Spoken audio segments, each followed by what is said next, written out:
Vrai ou faux, Napoléon était franc-maçon?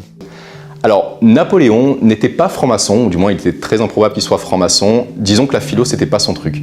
Par contre, il s'est servi de la franc-maçonnerie pendant l'Empire pour justement asseoir un réseau d'influence de ses idées. Du coup, ce qu'il a fait, c'est qu'il a placé ses frères et ses sœurs à la tête de toutes les loges maçonniques.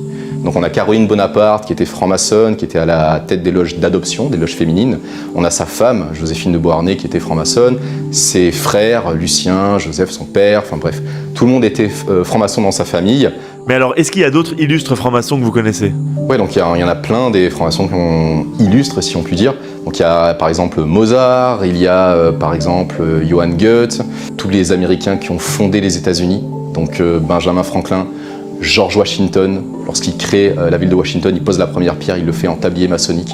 C'est pour ça qu'on voit des symboles maçonniques sur le billet d'$1. Il y a chez les Français Lafayette, Joseph de Maistre, des astronautes comme Buzz Aldrin, il y a des chanteurs comme Joséphine Baker, il y a même des personnes assez inédites qu'on ne se doutait pas qu'elles étaient francs-maçonnes et pourtant la franc-maçonnerie a touché vraiment beaucoup de monde.